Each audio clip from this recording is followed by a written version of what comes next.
Welcome to a new video. Let's take a look at some new malicious compliance stories. The first story is called, Complain to Someone Who Cares. This story takes place 10+ years ago, back when I was a senior in high school. The new semester just started, and it was the first day of my new English class. The teacher, Mrs. Fruit, was an older woman, probably close to retirement, and she was very old-fashioned with her rules and expectations for the class.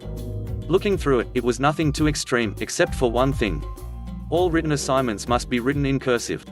One thing you need to know about me is that I suffer from a number of physical disabilities that affect my hands. I am unable to write legibly in print, and cursive is just out the window. Knowing this, all my other teachers allow me to type up any assignments and just print them out. I asked Mrs. Fruit if I could do this for her class, and she told me that would be acceptable.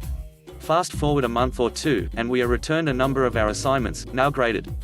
I looked through mine and noticed that, despite my hard work, they are all marked down. I went to Mrs. Fruit after class and asked her why. She replied, "Well, if you had bothered to read the class guidelines, you would have seen that all written assignments must be completed in cursive." I told her that would be impossible for me due to my disabilities. She simply said that, disabled or not, I would be held to the same expectations and standards as the other students. Being punished for having disabilities is heartbreaking, but I had an idea.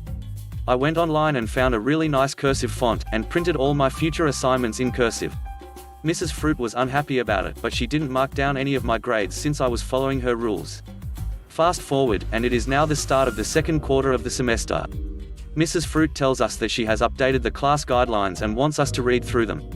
Not much changed, except for one thing: all written assignments must be handwritten in cursive. It was actually bolded in the paper.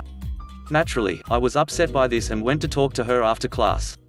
We had some words back and forth, me telling her that this was completely unfair, and her saying that being disabled didn't make me special and that I should do the same work as any able-bodied student. She had a smug look on her face the entire time, and finally ended by saying in no uncertain terms, "Find someone who cares." So, I was going to do just that. First I went to administration and spoke with the vice principal. Unfortunately, he was on Mrs. Fruit's side and said he was unable to help me, and that she was free to run her class as she saw fit. I felt completely defeated, but as I was leaving the offices, someone from the administration who was sympathetic to my situation told me something interesting, that someone from the area's Department of Education would be visiting later in the week. I knew what I had to do. Later that week, I found the guy from the Department of Education as he was getting ready to leave the school, and asked him if I could have a moment of his time. I explained to him my situation, and by the end, he seemed actually concerned. He told me to keep printing my assignments as normal, and that he would see what he could do. A month later, Mrs. Fruit hands out newly revised class guidelines. The part where assignments had to be written in cursive was completely removed, and in its place was a statement saying that assignments can optionally be typed and printed out, as long as they adhered to proper formatting guidelines. The next story is called, We Do Have Enough Staff?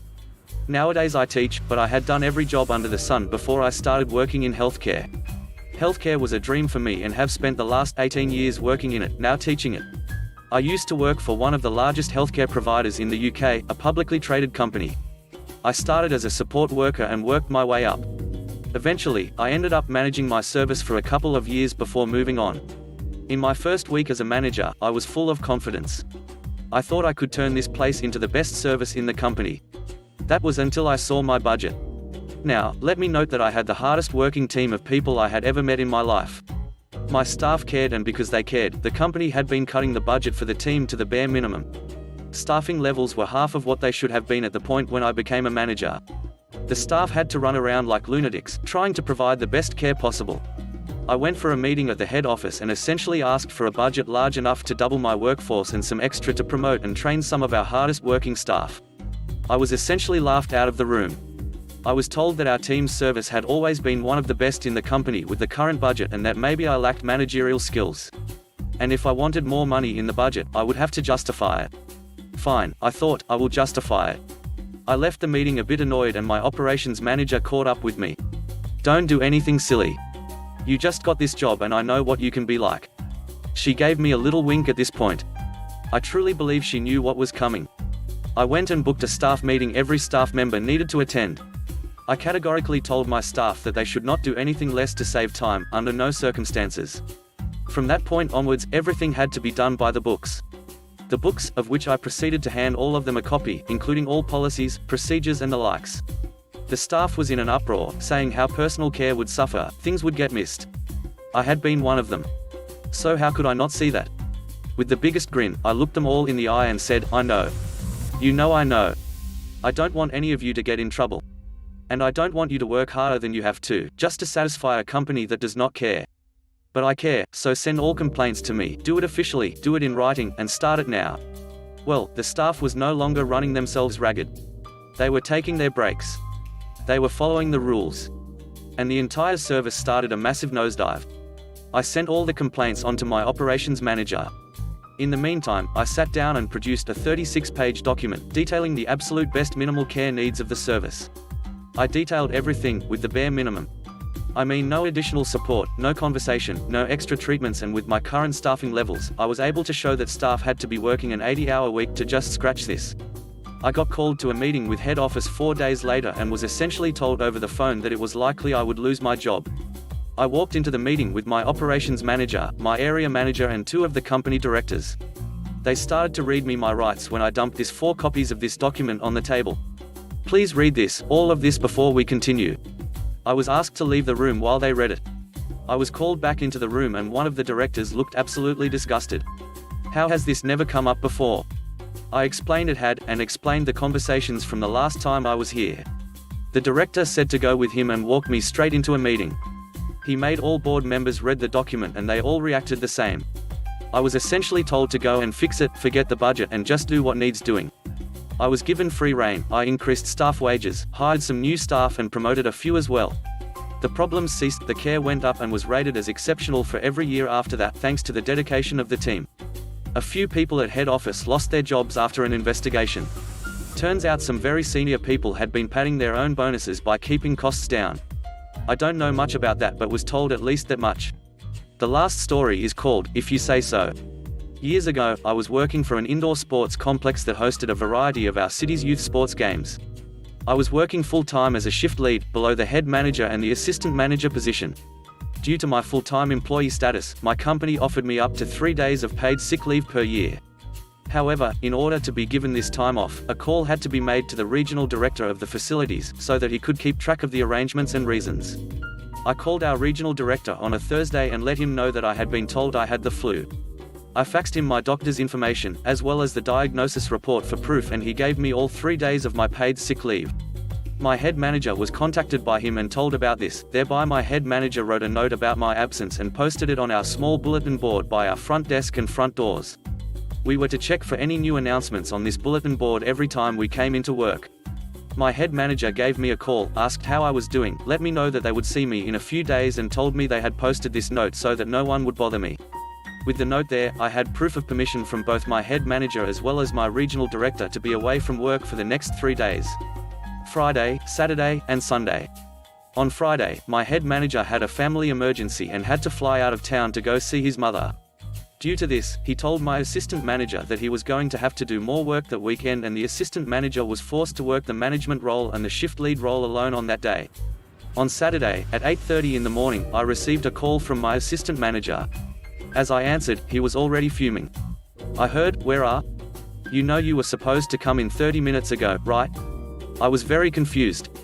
I then mentioned that I was on sick leave due to the flu and that our head manager left a note on the bulletin board, saying that I had permission to be off from work from Friday to Sunday. His response was, "Listen, I don't know what you are talking about. If you are not here in the next 30 minutes, I am going to fire you, insubordination and skipping work." I called our head manager and got no answer or response. I did not know of the emergency yet. I then called the regional director and got no answer either. I could tell something was fishy due to the phone call from my assistant manager being so aggressive. So I went into work, knowing that I absolutely without a doubt did not need to be there and that I should not have been there at all, for I was at no risk of losing my job. I decided to go into work maliciously, with a plan to raise absolute hell, once I figured out what was going on. Once at work, I immediately clocked in and checked the bulletin board. All that was posted was the note speaking of my head manager's absence, due to the family emergency. However, there was no note about my paid leave. I thought that maybe my head manager just didn't post it and I was going to have to wait for my regional director to give me a call back. Around 12:30, my regional director walks in through the front doors, as I'm helping a customer pay some fees. Once the customer leaves, he walks over to me and says, "Why are you here? I thought you asked for sick leave. You're not supposed to be working on paid sick leave." I explained the scenario and followed up by asking him why he was at the complex. He explained that our head manager gave him a call and asked him to be a substitute for the managerial position for the day, to put some ease on our assistant manager. He checked the bulletin board and confirmed that the note about my absence was not on it.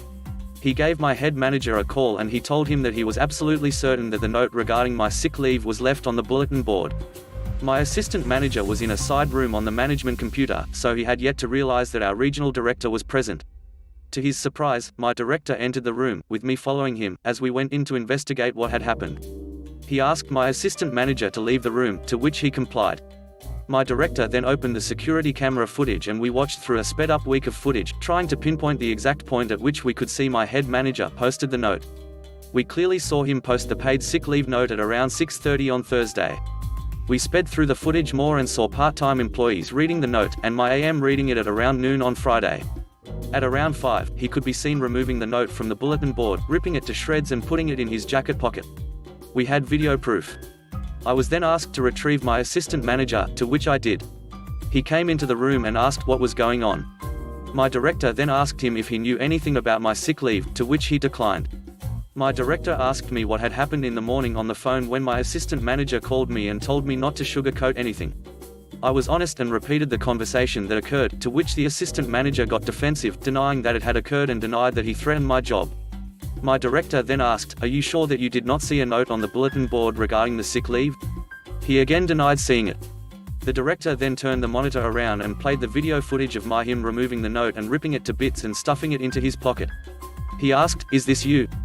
And the assistant manager admitted everything and then yelled and complained about how it was unfair that he was going to have to work twice as hard because I couldn't handle dealing with the flu. The response was, "Why in your mind would you even think that having someone with the flu coming into work is a good idea?" He replied with he should have gotten the flu shot then. I gave my assistant manager the biggest smirk of my entire life and watched as he became more and more tomato red. The director had had enough by this point. He fired him for insubordination and intentional tampering of company files. He also told him to leave the premise immediately. As the now ex-assistant manager walked out the door, he turned around and said, "Can you pass me my jacket? It's on the chair that you're sitting in." My director turned around and grabbed the jacket, then reached into one of the pockets and pulled out the ripped up bits of the note and handed that to him first, before the jacket. My assistant manager grabbed it and left the room in a fury, making sure to slam the door as loud as possible. The director then gave me an apology. We both had a few good laughs about it. He told me that I was more than welcome to take another day off for paid leave due to the circumstances and was welcome to go home for the day. A few days later, after my head manager and I both returned to work, I was given another apology and was told that I was receiving a promotion to the assistant manager position and would receive an increase in pay, up to $14 per hour from the original $9 per hour that I was making as the shift lead. Thanks for watching the video. I hope you enjoyed it. If you did, please consider subscribing to the channel for more content. Let me know what you think about the stories in the comment section below. Have a great day.